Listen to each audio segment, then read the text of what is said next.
పెళ్ళిళ్ళు చూస్తే ఒక ముహూర్తం కూడా ఎక్కడ తప్పినట్లా లేదు. అవును. సెకండ్స్కి అవుతా ఉంటాయి. మన భారతదేశంలో రిస్ట్ వాచెస్ వచ్చే ముందన కూడా ముహూర్తాలు తప్పిందని ఎక్కడ వింటాంలే. Correct sir. భారతీయులు టైంలో ఉండాలంటే ఉండొచ్చు, అయితే ఆ బేఖాతరు అదంతా ఉంది.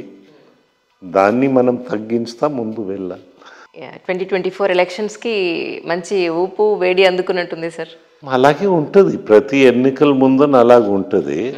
లాస్ట్ టైము మనకి చాలా ఎడ్యుకేటెడ్ పీపుల్లో ఒక ఇది వచ్చి మా తడాకాని చూపిస్తామని, సో తడాకాలు చూసేసాం, వారితో పాటు మనం కూడా అనుభవించాం.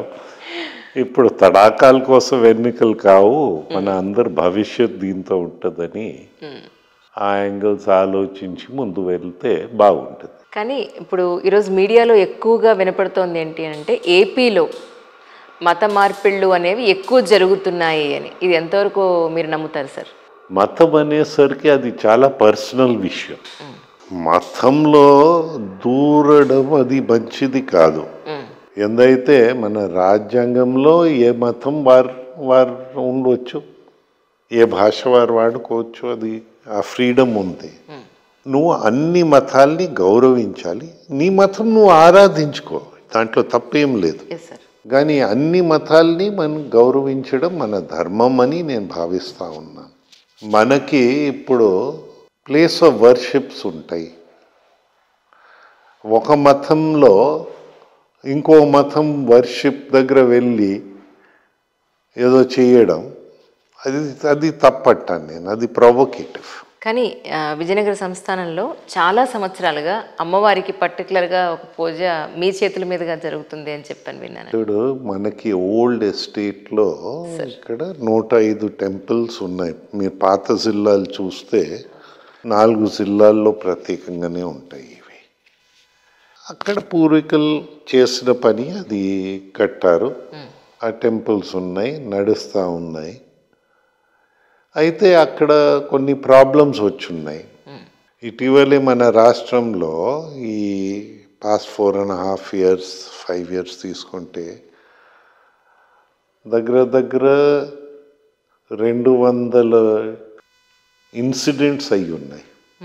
ఐడల్స్ని ధ్వంసం చేయడం ఇదంతా. అయితే ఒక్కరిని కూడా పట్టుకోలేదు ఇంతవరకు నాకు తెలిసిన మటుకి. ఒకరికైనా పట్టుకుని ఉంటే మేము అనుకోవచ్చు వీరు పట్టుకోవడానికి ప్రయత్నిస్తున్నారని. అది ఎక్కడ కనిపించటం లేదు. అది ఒక భాగం. దెన్ చట్టరీత్యా చట్ట వ్యతిరేకంగా ఇప్పుడు మీకు రెగ్యులేటర్ ఉంటారు ఒకరు, ప్రత్యేకంగానే హిందూ మతానికి చెందింది. వారి దగ్గర టెంపుల్స్ ధ్వంసం అవ్వడం. ఇప్పుడు మనకి ఇక్కడ రామ్ తీర్థం అని ఒకటి ఉంది. 125th అన్ఫార్చునేట్ ఇన్సిడెంట్ ఇక్కడ అయింది. తర్వాత లెక్క పెట్టడం కూడా మానేసాం.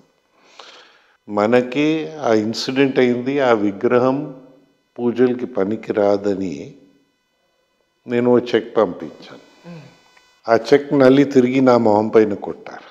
ఎందుకని సార్? అదే మాకు అర్థం కావటం లేదు. నేనైతే ఒకసారి రాముడికి చెప్పిన తర్వాత భక్తుడిగా మళ్ళీ తీసుకోవడం తప్పని ఇంకో చెక్ రాసి అయోధ్య పంపించాను. నేను ఏమని చెప్పాను, మా పూర్వీకులు అది చేశారు. అందరికీ ఇక్కడ నమ్మకం ఏంటంటే త్రేతాయుగంలో శ్రీరాముడు సీతమ్మ తల్లి ఇక్కడ వచ్చారని, ఆ రామ్ తీర్థంలో. అందుకోసం 450 సంవత్సరాల కిందన విజయనగరం ఊరు పుట్టే ముందన అక్కడ పూర్వీకులు ఆ గుడిలు కట్టారు, ఆ ధ్వంసం చేశారు గుడిని.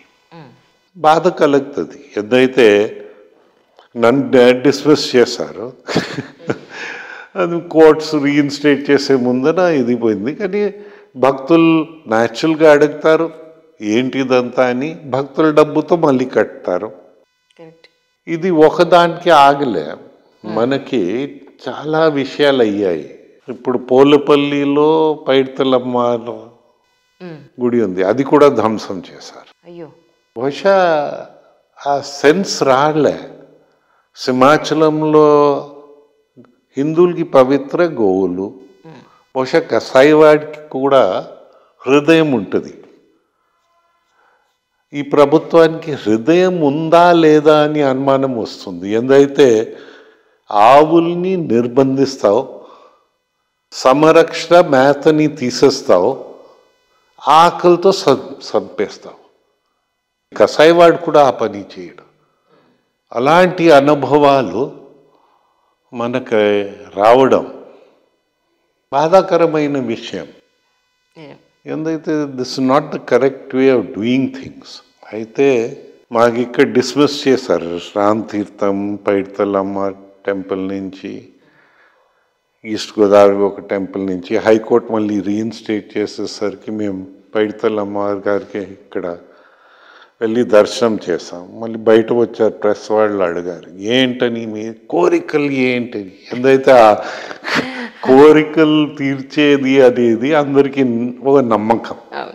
సో నేను చెప్పాను, చాలా పెద్ద ఇది కోరిక పెట్టాను, నేను జనరల్గా కోరికలు చెయ్యను, మన ప్రభుత్వానికి జ్ఞానం ప్రసాదించు తల్లి అని కోరిక చేసావు, ప్రార్థన చేసావు.